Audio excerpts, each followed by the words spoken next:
অনেকে আমার বিরুদ্ধে সমালোচনা, এমনকি আজকে সানাবাড়ির থেকে একজন বিশিষ্ট ব্যক্তি, তিনি উজিরপুরের দিকে যাচ্ছিলেন, যেতে যেতে আমাকে নিয়ে সমালোচনা। কি আমিনুর বলেছে 12 তারিখে নাকি বদরের যুদ্ধ। ওখান থেকে আমাকে ফোন দিয়েছে, আমি বাড়ি কাজে ছিলাম, একটু ফোন বাড়িতে ছিল ঘরের ভিতরে, আমি বাইরে ছিলাম একটু দূরে, ফোন ধরতে পারিনি। সে আমার বাসায় গেছে যে আপনার বিরুদ্ধে অমুক অমুক ব্যক্তি এরকম সমালোচনা করেছে। আমি বললাম ইসলামের পক্ষে যখন সঠিক কথা হয় তখনই সমালোচনার ঝড় ওঠে। বিশ্বাস করুন, আল্লাহি, আল্লাহর নামের কসম করে বলি, বিশ্ব নন্দিত মুফাসসির আল্লামা সাইদিকে জেলখানায় জীবন দিতে হতো না যদি ইসলাম কায়েমের কথা না বলতেন।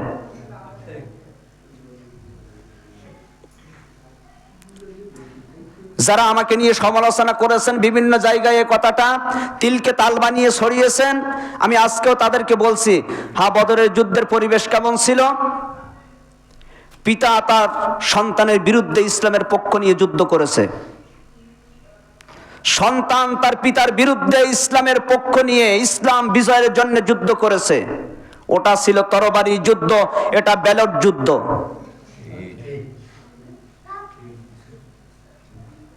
গোটা 16-17 বছর কই ইসলামের পক্ষে সেইভাবে তো কথা বলতে পারিনি। যারা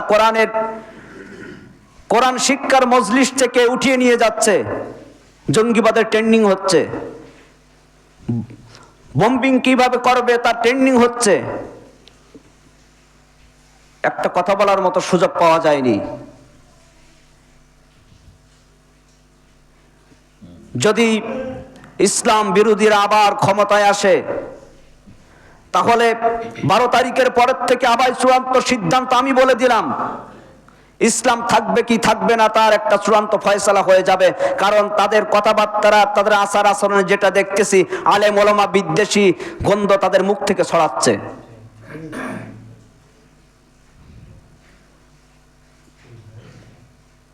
এই ব্যালট যুদ্ধে আপনারা খেয়াল করবেন, একই পরিবারে পিতা হয়তো ইসলামের পক্ষে, সন্তান ইসলামের বিপক্ষে দাঁড়িয়েছে। সন্তান ইসলামের পক্ষে, পিতা ইসলামের বিরুদ্ধে, আলেম ওলামাদের বিরুদ্ধে দাঁড়িয়েছে। বদরের যুদ্ধ বলেছি, ওরকম একটা পরিবেশ আসতেছে বলেছি, তাই নিয়ে কি সমালোচনা?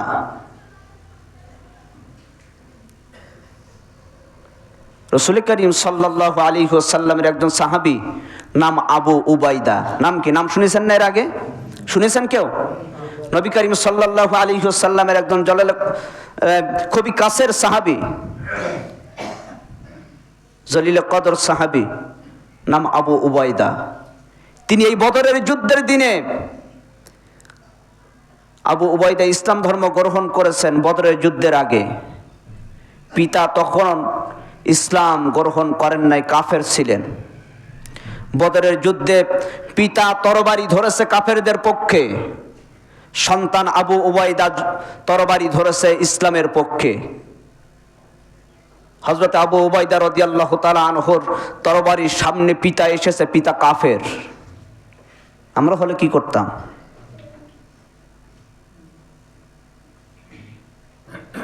হযরত আবু উবাইদা রাদিয়াল্লাহু তাআলা আনহু ইসলামের খাতিরে, ইসলাম রক্ষার্থে সঙ্গে সঙ্গে পিতার কাঁধে তরবারি মেরে দিলেন।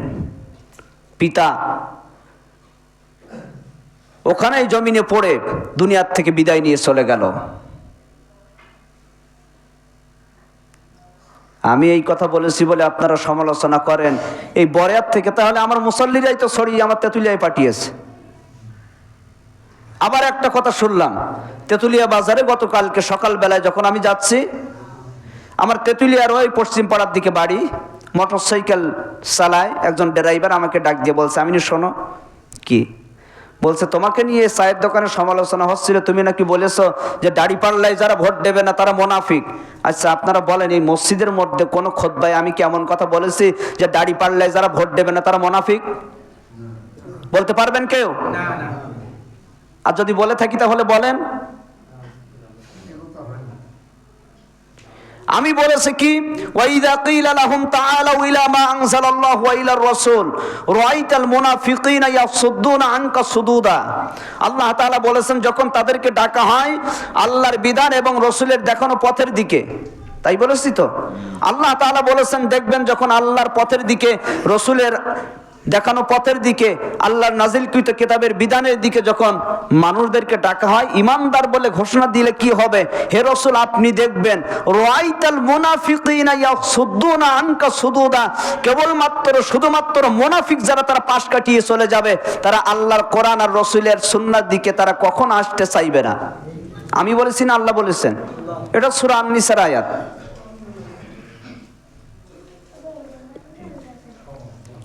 খবরদার সমালোচনা থেকে সাবধান হবেন, সমালোচনা করবেন না। আমি যে আপনাদের প্রতি অ্যাকশন নেব তা বলছি না, আল্লাহর ভয় করুন, আল্লাহর ভয় করুন। আমাকে নিয়ে যে তিলকে তাল বানিয়ে আপনারা সমালোচনা করে বেড়াচ্ছেন, গীবত করছেন, আমি যদি মাফ না করি আল্লাহ তাআলাও কিন্তু কিয়ামতের ময়দানে আপনাদেরকে মাফ করবে না। সম্মানিত একান্ত আপনজনেরা আমার, তাহলে দুইটা দল থাকবে, একটা কার দল আর একটা কার দল? শয়তানের দল। আমরা আল্লাহর দলে থাকতে চাই না শয়তানের দলে থাকতে চাই? তাহলে যদি সত্যি আল্লাহর দলে থাকতে চাই, আল্লাহ রাব্বুল আলামিন কোরআনুল কারীমের সূরা আন-নিসা, আবারও বলছি কোরআনুল কারীমের 4 নম্বর সূরা আন-নিসা আয়াত নাম্বার 76, আল্লাহ তাআলা বলেছেন আল্লাযীনা আমানু, যারা নাকি ঈমানদার, ইউকাতিলুনা ফি সাবিলিল্লাহ, আল্লাহর দ্বীনের রাস্তায় তারা লড়াই করবে, সংগ্রাম করবে, আল্লাহর দ্বীন প্রতিষ্ঠিত করার জন্য তারা চেষ্টা সাধনা করবে। আমরা দেখতে পাচ্ছি আলেম ওলামা ঐক্যবদ্ধভাবে আল্লাহর জমিনে আল্লাহর হুকুমাত প্রতিষ্ঠিত করার লক্ষ্যে কাজ করছে। যারা তাদের বিরুদ্ধে যাচ্ছে তাদের চেহারার দিকে একটাবার তাকিয়ে দেখুন, তাদের বক্তব্যের দিকে তাকান,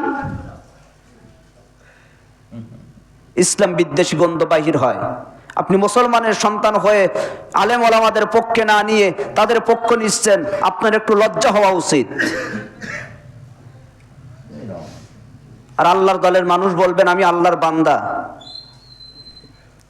পক্ষান্তরে আল্লাহ রাব্বুল আলামিন একই আয়াতের মধ্যে বলেন ওয়াল্লাযীনা কাফারু ইউকাতিলুনা ফি সাবিলিত তাগুত।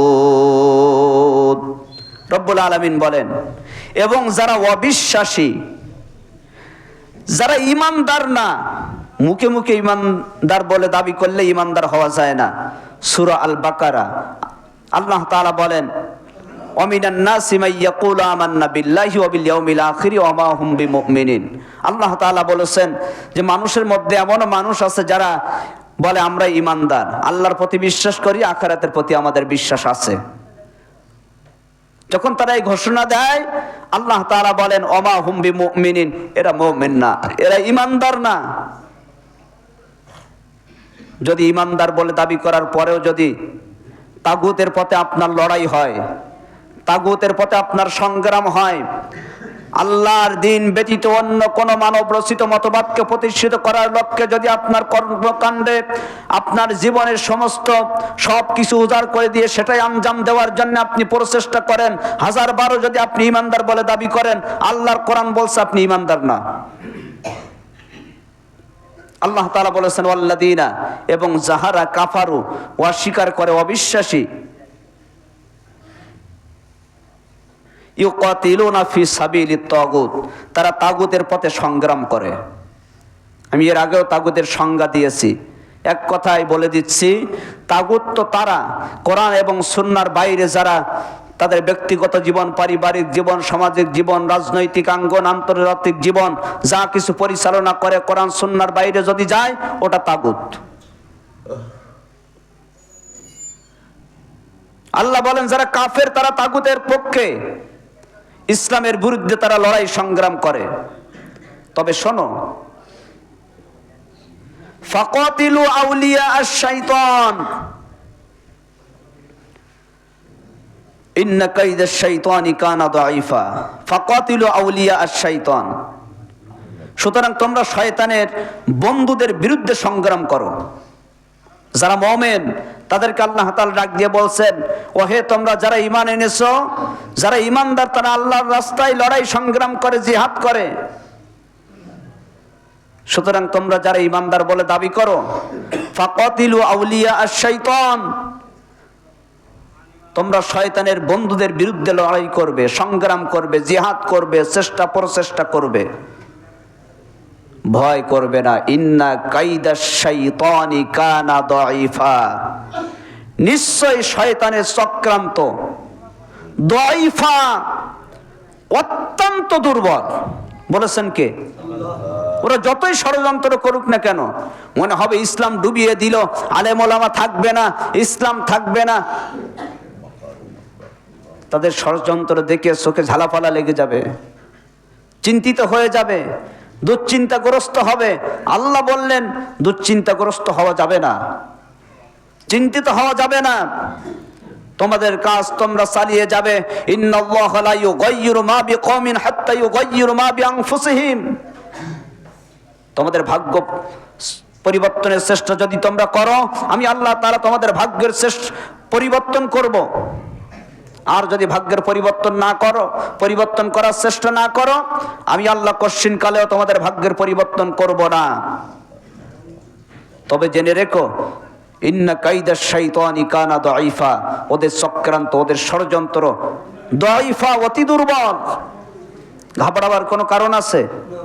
সম্মানিত একান্ত আপনজনেরা আমার, বদরের যুদ্ধের দিনে রাসূল করিম সাল্লাল্লাহু আলাইহি ওয়াসাল্লামের সৈন্য সংখ্যা অনেক বেশি ছিল না? অনেক বেশি ছিল? খুবই কম। দেখেন, সৈন্য সংখ্যা শুধু নয়, তাদের অস্ত্র, তাদের জনবল, তাদের উট, ঘোড়া, বিভিন্ন দিক থেকে মুসলমানরা খুবই কম। কাফিরদের, মুসলিমদের সৈন্য সংখ্যা ছিল 313 জন, কাফিরদের সৈন্য সংখ্যা ছিল 1000। মুসলিমদের তরবারি ছিল মাত্র 8টি, আর কাফেরদের তরবারি ছিল 600টি। তাহলে মুসলমানদের তরবারি ছিল বদরের যুদ্ধে 8টি, আর কাফেরদের 600। এরপরে মুসলমানদের উট ছিল 70টি, আর কাফেরদের উট ছিল 700টি। ব্যবধান আছে না নেই? এরপরে মুসলমানদের ঘোড়া ছিল 2টি, কাফেরদের ঘোড়া ছিল 300। এরপরে মুসলমানেরা শহীদ হয়েছিল 14 জন, আর কাফেরেরা মৃত্যুবরণ করেছিল 70 জন। মুসলমানেরা বন্দী হয়েছিল 0, কাফেরদের হাতে মুসলমানেরা বন্দী হয়নি। আর মুসলমানদের হাতে ওই দিনে কাফেরেরা বন্দী হয়েছিল 70 জন। সম্মানিত একান্ত আপনজনেরা আমার, সব কিছুতে কম কম থাকার পরেও বিজয় দিয়েছিলেন কে? কারণ তাদের ঈমান শক্ত ঈমান ছিল। ভাগ্য পরিবর্তনের জন্যে ময়দানে কাজ করেছে, সামনে অগ্রসর হয়েছে। কাফেরদের অনেক ষড়যন্ত্র ছিল না বদরের যুদ্ধের দিনে? তারা শক্ত মাটি দখল করেছিল। মুসলমানদের থেকে তাদের সৈন্য সংখ্যা বেশি ছিল, তরবারি বেশি ছিল, ঘোড়া বেশি ছিল, উট বেশি ছিল, এভাবে করে সব দিক থেকে তারা বেশি। এরপরেও যখন তারা ভাগ্য পরিবর্তনের চেষ্টা করেছে, আল্লাহ তাআলা তাদের ভাগ্য পরিবর্তন করেছেন না করেন নাই? সেই আল্লাহ আজও আছে না নেই? অবশ্যই আজকে যদি আমরা ঈমানের বলে বলিয়ান হয়ে আবারও আমরা ইসলামের পক্ষে অবস্থান নিতে পারি, অবশ্যই আল্লাহ সুবহানাহু ওয়া তাআলা আমাদেরকে বিজয় দান করবেন। আগামী দিনে ইসলামের পক্ষে থাকার জন্য উদাত্ত আহ্বান জানিয়ে আজকের খুতবা আমরা শেষ করছি। আল্লাহ তাআলা প্রত্যেককে ইসলামের পক্ষে আমৃত্যু পর্যন্ত কবুল করুন, আমিন। ওয়া আখিরু দাওয়ানা আলহামদুলিল্লাহি রাব্বিল আলামিন।